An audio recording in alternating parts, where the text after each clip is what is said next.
Hey, welcome. I'm Robert Ridpath. Listen, I have a question for you. How is your self-discipline? How is your self-mastery? And why is this so important for achieving your goals and having success in your life? So I want to take you back to 1968 to the Stanford University and a research experiment. So 1968, and there's a 4-year-old girl sitting in front of a table, and the researcher comes in with the white coat and everything. And they put a marshmallow, I only have small ones, but they put a large marshmallow in front of this young little 4-year-old girl, and they say, you know what? You can have that marshmallow right now. No problems, you can go ahead and eat it. Or, if you wait 15 minutes, I'm going to give you 2 marshmallows. So they left that little girl in the room, closed the door, went out, they got the two-way mirror and stuff, and they watched. What do you think happened? Well, this wasn't just one kid. They've done hundreds and thousands of kids with this, and what they found was about 2/3 of these children would have the 1 marshmallow now. And 1/3 would delay their gratification, if you will, and have the 2 marshmallows in 15 minutes. I have a question. What would you do? And why are we talking about marshmallows and self-discipline? What does this have to do with anything in this new year? Well, you see, the researchers followed these people through time, and they found that there's a correlation between self-discipline and success. And the kids who demonstrated more self-discipline performed better in school and the extracurricular activities and did better later in life. The kids that had the 1 marshmallow who just broke down and had it right then, jumped into the temptation, they didn't perform as well. There's mixed results, and many actually were failing. So if you can delay your gratification and show and have more self-discipline, that's a correlation to more success in your life. So ultimately, we must practice self-control to be effective in our life. However, gaining self-control doesn't require a huge effort. Often, it's a simple, systematic process which is enough to get us by. So what do we mean by this? Well, let's take a look at the gurus, right? All those people out there, the experts. They make it really complicated. You don't know how to eat right. You don't know how to exercise right. There's all these unknowns. You're right, and there are. But why would they make it so complicated or make it seem like it's so complicated? Because it disempowers you. It takes away your ability to decide. In my first book, one of the core concepts I said was that biochemistry is complex, physiology really complex, but you know what? Good health is not that complex. So this is really important. It's not complex, it's not complicated, but it does take self-control and routines or habits. And we want to set yourself up to win, right? So it comes down to a simple formula. You have to eat right, move right, sleep right, think right, speak right, and de-stress. Seems pretty simple, doesn't it? So what can we do to enhance our self-control? Because this is key for your health, for your weight management, for your stress management, right?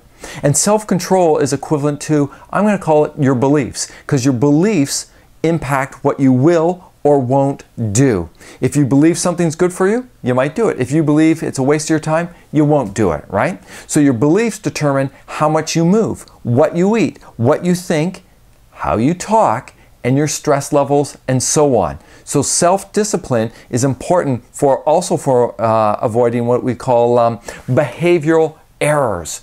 Well, what are these? These are things like having temptation and you eat the chocolate cake, not exercising and procrastinating, or not putting yourself and your goals and your wishes, doing something for somebody else, not living up to your values, not being authentic and true and being the real you.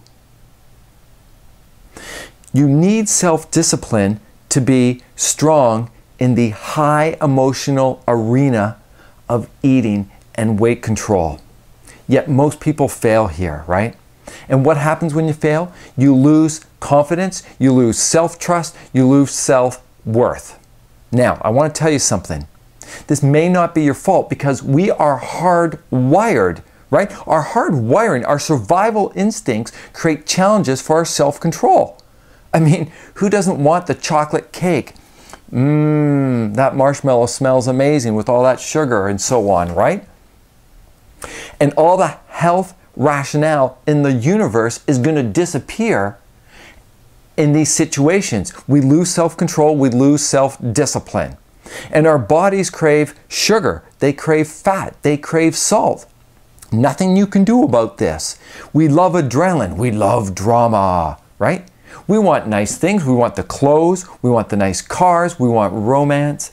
However, surrendering to these cravings can undermine our long-term goals. So you need systems and routines because it's well known, it's well documented that predetermined systematic processes and routines can be effective strategies for self-discipline and building habits.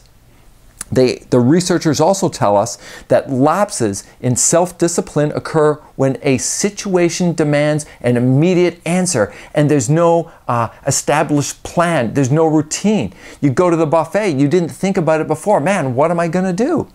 The classic example is investing. The markets have gone down a little bit. What do you do? If your plan was sound 6 months ago, why would you change it just because the markets went down, right? You have to go with the ebbs and flows. When you don't have a big picture, a big why, or if you're not living by your values, what's that saying? If you don't know what you stand for, you'll fall for anything. So when no plan is in place, short-term desires conquer even our best intentions. What's the point? Well, you got to have a plan and you got to have them in place and you got to think about some of these situations. So you want to plan ahead and you want to plan right. When systems and routines are established in advance, it's easier to make decisions and stick to them. And these are decisions that are consistent with your long-term goals and values.